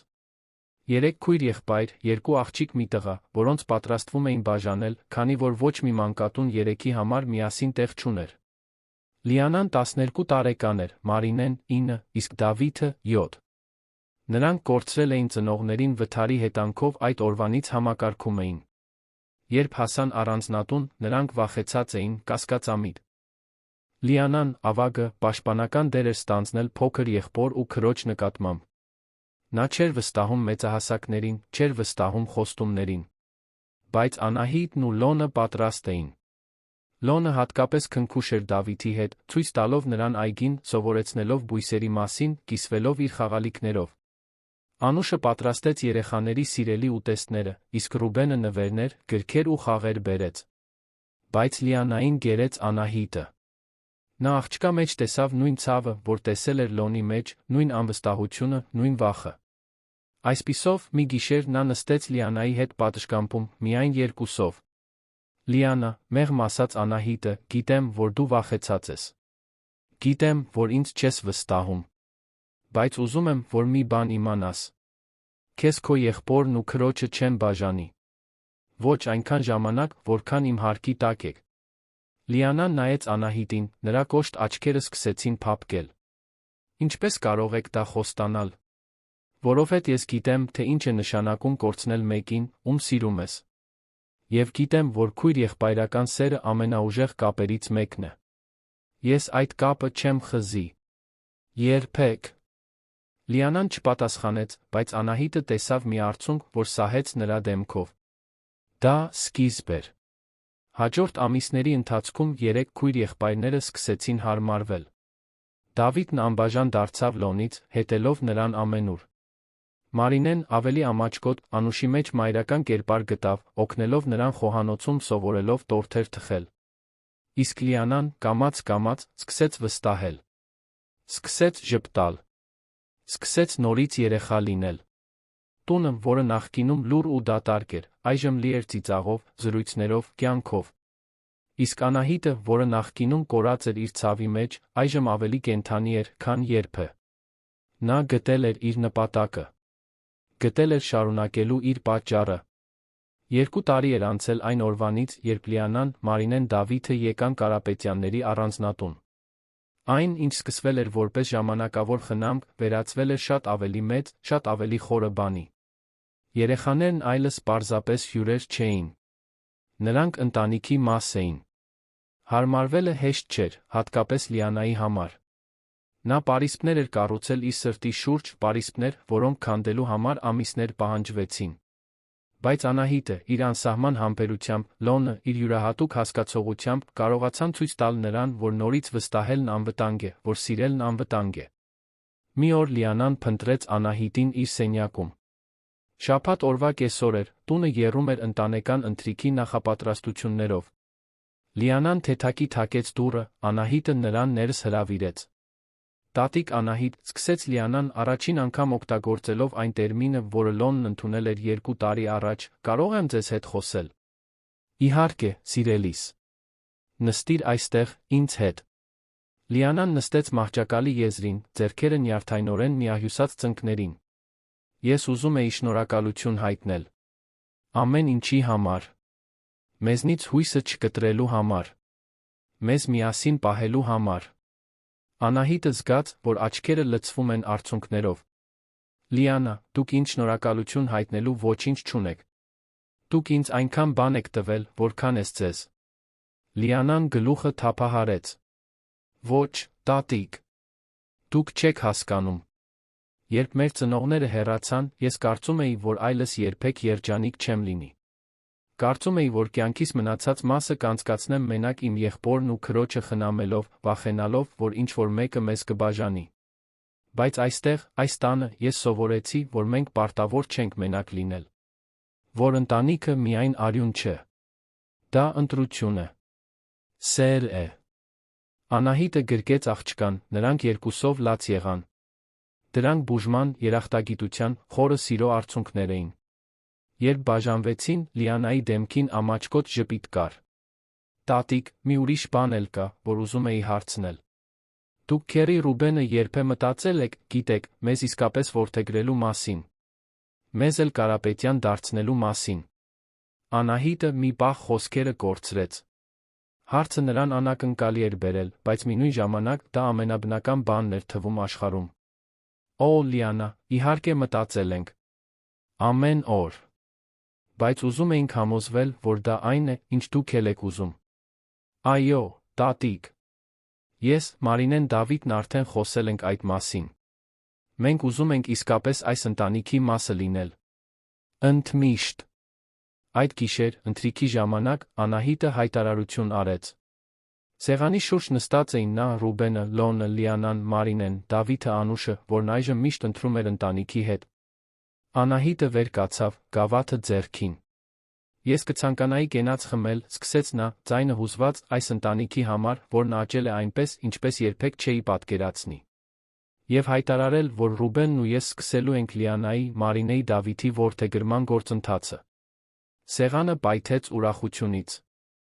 Մարինեն սկսեց լաց լինել, Դավիթը ցատկեց աթոռից, ուրախությունից բղավելով, իսկ Լիանան վազեց գրկելու Անահիտին։ Լոնը փայլում էր, գրկելով իր կրտսեր քույր եղբայրներին։ Ռուբենը, որը բոլորի համար հայրական կերպար էր դարձել, նույնպես ակնհայտորեն հուզված էր։ Անուշը, որ սկզբից ի վեր հետել էր այս ամբողջ փոխակերպմանը, արցունքները սրբում էր գոգնոցով։ Պարոն Արամն այնքան հպարտ կլիներ, շշնջաց նա։ Այնքան հպարտ։ Հաջորդ ամիսները նախապատրաստության թղթաբանության ամիսներ էին։ Պարոն Մելիքյանը որդեգրման գործընթացը վարեց նույն նվիրվածությամբ, որը ցուցաբերել էր Լոնի գործում։ Եվ այս անգամ վիճարկումներ չեղան։ Սոցիալական ծառայությունն առաջին ձեռքից տեսել էր, թե ինչպես են երեխաները ծաղկել Անահիտի Ռուբենի խնամքի տակ։ Որդեգրման վերջնական դատական նիստը նշանակվեց գարնանային մի առավոտ։ Բոլորը խնամքով հագնվեցին։ Լիանան, Մարինեն, Դավիթը նյարդային էին, բայց նա ոգորված։ Երբ դատավոր Արտաշես Մանուկյանը, նույն ինքը, որ տարիներ առաջ Լոնի խնամակալությունն էր տրամադրել, որդեգրումը պաշտոնական հայտարարեց, դահլիճում հուզմունքը շոշափելի էր։ Շնորհավորում եմ Կարապետյանների ընտանիքին, ասաց դատավորը անկեղծ ժպիտով։ Դուք օրինակ եք, որ իսկական սերը սահմաններ չի ճանաչում։ Երբ դուրս եկան դատարանից, այժմ արդեն որպես պաշտոնապես ամբողջական ընտանիք, Ռուբենն առաջարկեց կանգ առնել ծաղկի խանութում։ Նա ուզում էր ծաղիկներ գնել, գերեզմանատուն տանելու, հոր համար։ Կարող է, որ նա իմանա, ասաց Ռուբենը, որ այն ընտանիքը, որը նա սկսել է, շարունակում է աճել, շարունակում է ուժեղ մնալ։ Բոլորը համաձայնեցին, միասին գնացին գերեզմանատուն, որտեղ Արամն էր։ Անահիտը տարիներ շարունակ այնտեղ չէր գնացել, բայց հիմա, իր երեխաներով շրջապատված, իրեն բավականաչափ ուժեղ զգաց։ Նրանք ծաղիկները դրեցին գերեզմանին, Անահիտը ցածրաձայն խոսեց, կարծես Արամը կարող էր լսել իրեն։ Արամ, սիրելիս, դու միշտ ասում էիր, որ այն այգին, որը մենք այսօր ենք տնկում, վաղն է ծաղկում։ Դու ճիշտ էիր։ Մեր այգին ծաղկեց։ Եվ հիմա մենք 5 թոռ ունենք, որոնք կշարունակեն այն խնամել։ Լոնը, որը կանգնած էր Անահիտի կողքին, ձեռքը դրեց նրա ուսին։ Նա գիտի, տատիկ։ Վստահ եմ, որ գիտի։ Առանձնատան կյանքը նոր դինամիկա ստացավ։ 5 երեխաների հետ տունը միշտ լի էր շարժով, ծիծաղով, փոքր կոնֆլիկտներով ու մեծ հաշտություններով։ Այգին, որը փրկվել էր Անահիտի ու Լոնի կողմից, այժմ խնամվում էր։ Բոլորի կողմից։ Յուրաքանչյուր երեխա ուներ իր ծաղկանոցը, իր սիրելի բույսերը, իր պարտականությունները։ Լոնը, այժմ 15 տարեկան, դարձել էր մտածկոտ ու վճռական երիտասարդ։ Նա շարունակում էր գերազանցել ուսման մեջ, հատկապես մաթեմատիկայում, բայց նա խորը հետաքրքրություն էր զարգացրել հոգեբանության նկատմամբ։ Նա գրքեր էր կարդում մանկական զարգացման, տրավմայի դիմադրողականության, ընտանեկան կապի կարևորության մասին։ Մի գիշեր, ընթրիքից հետո, Լոնը փնտրեց Անահիտին իր սենյակում։ Նա նստած էր իր բազկաթոռին, լամպի լույսի տակ գիրք էր կարդում։ Նա թեթակի թակեց դուռը։ Տատիկ, կարելի՞։ Ներս մտնել։ Իհարկե, սիրելիս։ Ինչ է պատահել։ Լոնը նստեց մահճակալի եզրին, այն լուրջ արտահայտությամբ, որն ընդունում էր, երբ խորապես մտածում էր ինչ-որ բանի մասին։ Տատիկ, ես շատ եմ մտածել ապագայի մասին։ Այն մասին, թե ինչ եմ ուզում անել իմ կյանքում։ Եվ ինչ ես ուզում անել, Լոն։ Ես ուզում եմ օգնել երեխաներին։ Երեխաների, որոնք մի ժամանակ ինձ նման էին։ Երեխաների, որոնք մոլորված են, վախեցած, մենակ։ Ես ուզում եմ հոգեբանություն սովորել, մասնագիտանալ խոցելի իրավիճակում գտնվող երեխաների հետ աշխատանքի մեջ։ Անահիտը հպարտ ժպտաց։ Կարծում եմ, դու հրաշալի կլինեիր դրանում, Լոն։ Դու կարեկցանք ունես, զգայունություն ունես, կյանքի փորձ ունես։ Բայց դա դեռ ամենը չէ, տատիկ։ Ես ուզում եմ ավելի մեծ բան ստեղծել։ Մի կենտրոն, մի վայր, որտեղ ընտանիքները կարող են սովորել որդեգրման խնամքի մասին։ Որտեղ երեխաները կարող են նոր տներ գտնել։ Մի բան, որ իսկապես տարբերություն կբերի։ Անահիտը հիացմունքով նայեց թոռանը։ Նա նրա մեջ տեսնում էր նույն վճռականությունը, որ տեսել էր տարիներ առաջ, երբ նա թրջված եկել էր դարպասի մոտ, ընդամենը մի բաժակ ջուր խնդրելով։ Բայց հիմա այդ վճռականությունը հասունացել էր, կենտրոնացել, հզորացել։ Լոն, ես քեզ կաջակցեմ ամեն ինչում։ Ինչ որ քեզ պետք լինի, մենք այստեղ ենք։ Ես, Ռուբենը, բոլորս։ Լոնն ամուր գրկեց տատիկին։ Շնորհակալ եմ, տատիկ։ Ամեն ինչի համար։ Ինձ փրկելու համար։ Ինձ ընտանիք տալու համար։ Ինձ սովորեցնելու համար, որ արժե հավատալ մարդկանց։ Տարիներն անցան։ Լոնն ավարտեց դպրոցը գերազանց գնահատականներով լրիվ կրթաթոշակ ստացավ Երանի հեղինակավոր համալսարանում հոգեբանություն սովորելու համար։ Նա ամեն հանգստյան օր գալիս գնում էր Դիլիջան, միշտ անհամբեր տեսնելու ընտանիքին, աշխատելու այգում, լսելու նոր երեխաների պատմությունները, որոնց Անահիտն ու Ռուբենը շարունակում էին ժամանակավորապես խնամել։ Ուսման ընթացքում Լոնը զարգացրեց իր թեզը ընտանեկան խնամքի կարևորության մասին՝ ի հակադրություն ինստիտուցիոնալ խնամքի։ Նա օգտագործեց իր սեփական պատմությունը որպես դեպքի ուսումնասիրություն Անահիտի Ռուբենի թույլտվությամբ։ Թեզը մեծ հաջողություն ունեցավ, շահելով մրցանակներ ակադեմիական ճանաչում։ Բայց Լոնը դրանով չբավարարվեց։ 23 տարեկանում, նորավարտ, նա վերադարձավ Դիլիջան մանրամասն պլանով։ Հավաքեց ընտանիքին հյուրասենյակում, այն նույն սենյակում, որտեղ Անահիտն իրեն առաջին անգամ էր ընդունել տարիներ առաջ։ Ես ուզում եմ ստեղծել հույսը որդեգրման ընտանեկան խնամքի աջակցման կենտրոն, հայտարարեց Լոնը, ցույց տալով ամբողջական նախագիծ։ Մի վայր, որտեղ որդեգրելու ցանկություն ունեցող ընտանիքները կարող են ուղղորդում ստանալ, որտեղ երեխաները կարող են հոգեբանորեն նախապատրաստվել, որտեղ մենք կարող ենք իրական տարբերություն բերել շատերի կյանքում։ Ռուբենը, որը 55 տարեկանում դարձել էր ավելի մարդասեր ներկա գործարար, տպավորված էր Զարմիկի հասունությամբ ու պրոֆեսիոնալիզմով։ Լոն, սա անհավանական է։ Որքան է քեզ պետք սկսելու համար։ Լոնը ցույց տվեց թվերը, Ռուբենը գլխով արեց։ Ես կներդնեմ։ Ես քո գործընկերը կլինեմ այս նախագծում։ Բայց մի պայմանով։ Կենտրոնը պետք է կրի մեր ընտանիքի անունը։ Այն, ինչ մենք ներկայացնում ենք։ Լոնը ժպտաց։ Իրականում, Քերի, ես արդեն մի անուն ունեի մտքում։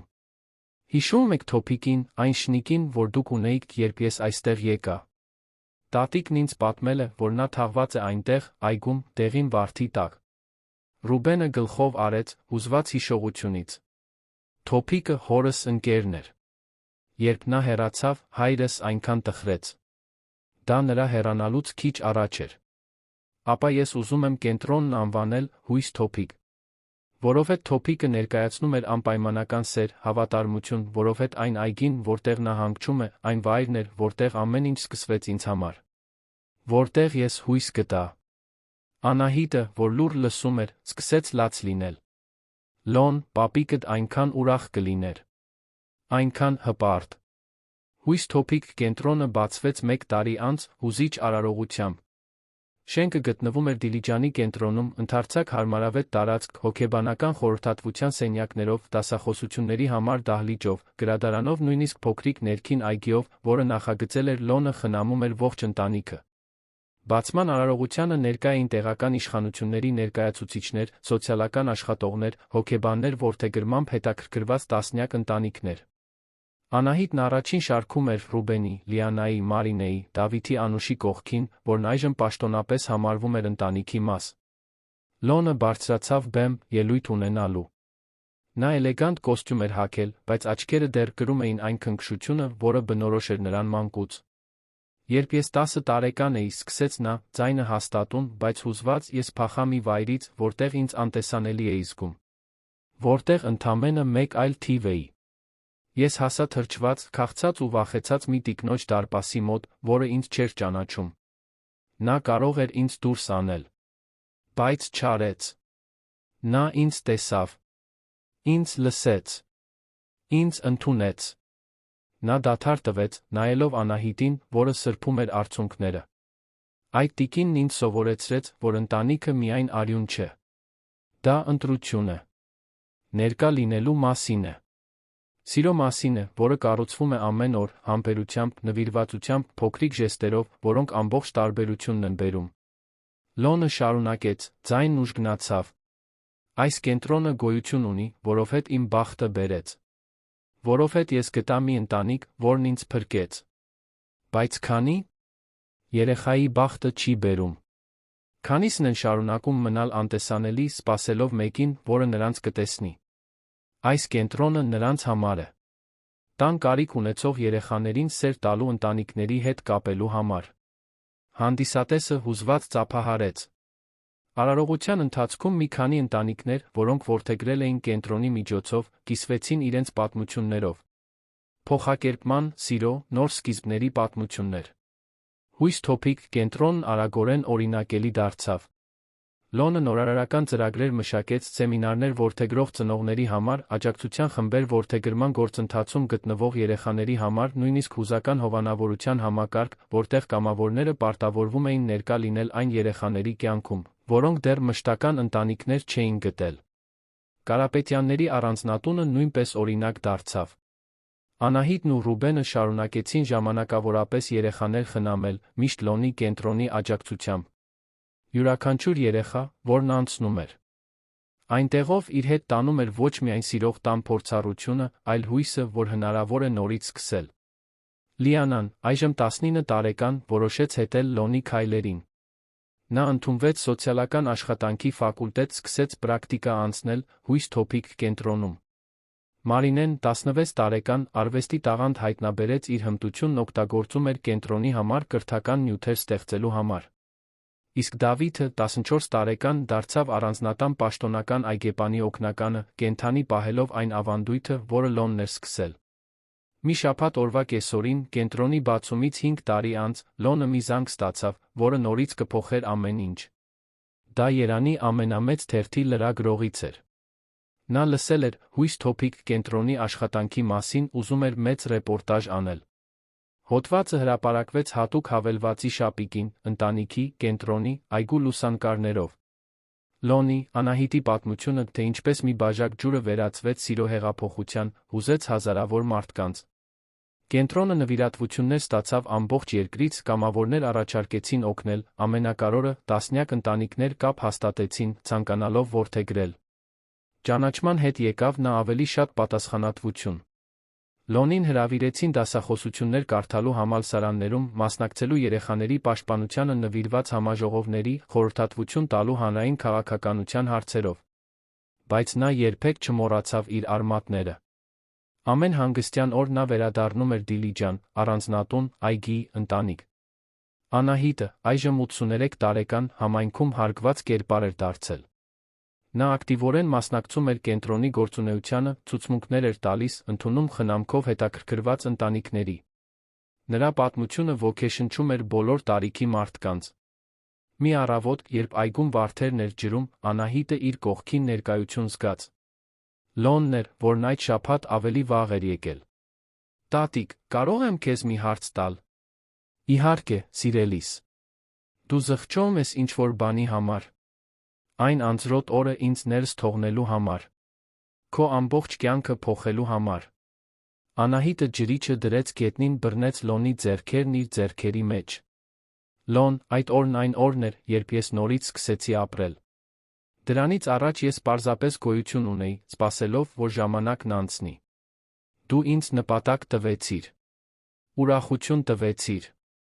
Ընտանիք տվեցիր, որը գերազանցում է այն ամենը, ինչ ես կարող էի պատկերացնել։ Ես ոչնչի համար չեմ զղջում։ Միայն երախտապարտ եմ։ Լոնը գրկեց տատիկին, նրանք երկուսով մնացին այնտեղ, այն այգու մեջտեղում, որը միասին փրկել էին, շրջապատված ծաղիկներով, որոնք ներկայացնում էին իրենց ճանապարհը։ Դեղին վարդեր, հասմիկներ, երիցուկներ, մանուշակներ։ Յուրաքանչյուրն իր պատմությամբ, յուրաքանչյուրն իր գեղեցկությամբ։ Նույն տարում Լոնի աշխատանքը ճանաչվեց ազգային մակարդակով։ Նա սոցիալական արժանինքների համար մրցանակ ստացավ Երանում կայացած շքեղ արարողության ժամանակ։ Բեմում, պարքը ստանալիս, նա կանչեց Անահիտին, Ռուբենին, Լիանային, Մարինեին, Դավիթին, նույնիսկ Անուշին, իր հետ բարձրանալու։ Այս մրցանակը միայն իմը չէ, ասաց Լոնը, ձայնը արձագանքելով լեփ-լեցուն դահլիճում։ Այն բոլորինն է, ովքեր հավատում են, որ հնարավոր է փոխել աշխարհը մեկ երեխայի միջոցով։ Այն իմ տատիկ Անահիտինն է, որն ինձ սովորեցրեց անպայմանական սիրո իմաստը։ Իմ քեռի Ռուբենինը, որն ինձ ցույց տվեց, որ փոխվելու համար երբեք ուշ չէ։ Իմ քույր եղբայրներ Լիանային, Մարինեին, Դավիթինը, որոնք ինձ սովորեցրին, որ ընտանիքն ընտրություն է։ Եվ մեր սիրելի Անուշինը, որը միշտ այնտեղ էր, քնքշությամբ ու նվիրվածությամբ։ Հանդիսատեսը ոտքի կանգնեց, ծափահարելով։ Բայց ամենահուզիչ պահը եկավ հետո, երբ մի լրագրող հարցրեց Անահիտին, թե որն է կյանքեր փոխելու գաղտնիքը։ Անահիտը, իր մեղմ, բայց հաստատուն ձայնով, պատասխանեց. Գաղտնիք չկա։ Կա միայն սեր։ Սեր, որն ընտրում է ներկա լինել, որն ընտրում է տեսնել մյուսին, որն ընտրում է չհանձնվել։ Երբ դու բացում ես սիրտդ մի երեխայի համար, դու ոչ միայն նրա կյանքն ես փոխում։ Դու փոխում ես նա քոնը։ Լոնը որոշեց գիրք գրել, պատմելով ամբողջ պատմությունը։ Նա դրա վրա աշխատեց 2 տարի, հարցազրույցներ անցկացնելով ընտանիքի բոլոր անդամների հետ, վերանայելով հիշողությունները, գրանցելով ամեն կարևոր մանրամասն։ Գիրքը, դարպասից դեպի հույսը վերնագրով, դարձավ ազգային հաջողություն։ Վաճառքից ստացված գումարն օգտագործվեց հույս թոփիկ կենտրոնն ընդլայնելու, այլ քաղաքներում մասնաճյուղեր բացելու համար։ Բայց գուցե ամենանշանակալի պահը եկավ տարիներ անց, երբ Լոնը, այժմ 32 տարեկան, որոշեց ամուսնանալ։ Նա հանդիպել է Սաթենիկին, մի հոգեբանի, որն իր հետ աշխատում էր կենտրոնում, նրանք սիրահարվել էին։ Հարսանիքը տեղի ունեցավ առանձնատան այգում, շրջապատված այն ծաղիկներով, որոնք Լոնն ու Անահիտը միասին տնկել էին տարիներ առաջ։ Արարողության ընթացքում Լոնը հուզիչ ելույթ ունեցավ։ Նա խոսեց այն մասին, թե ինչպես է իսկական սերը միշտ ճանապարհ գտնում։ Թե ինչպես միմիայնակ տիկին մի վախեցած տղա հանդիպեցին, ստեղծեցին ինչ-որ արտասովոր բան։ Թե ինչպես այդ կապն ընդլայնվեց, հուզելով հարյուրավոր կյանքեր։ Վերջում նա դարձավ Անահիտին, որը նստած էր առաջին շարքում, 87 տարեկան, դեռ փայլուն։ Տատիկ, այս ամենը գոյություն չէր ունենա առանց քեզ։ Դու ինձ փրկեցիր, սիրեցիր, սովորեցրիր լինել այն, ինչ ես եմ։ Այս այգին, այս ընտանիքը, այս սերը, որը մենք այսօր տոնում ենք, ամեն ինչ սկսվեց քո, այդ դարպասը բացելու քաջությունից։ Շնորհակալ եմ ամեն ինչի համար։ Անահիտը լաց էր լինում, բայց դրանք երջանկության արդյունքներ էին։ Նա շուրջը նայեց, տեսավ այն ամենը, ինչ նրանք կառուցել էին։ Մի մեծ ու սիրող ընտանիք։ Մի կենտրոն, որը կյանքեր էր փոխում։ Մի այգի, որը ծաղկում էր։ Եվ իմացավ, որ Արամը, որտեղ էլ որ լիներ, հպարտ էր։ Տարիները շարունակեցին անցնել, բերելով նոր մարտահրավերներ ու նոր ուրախություններ։ Հույս թոփիկ կենտրոնը շարունակեց աճել, օգնելով հազարավոր երեխաների տներ գտնել։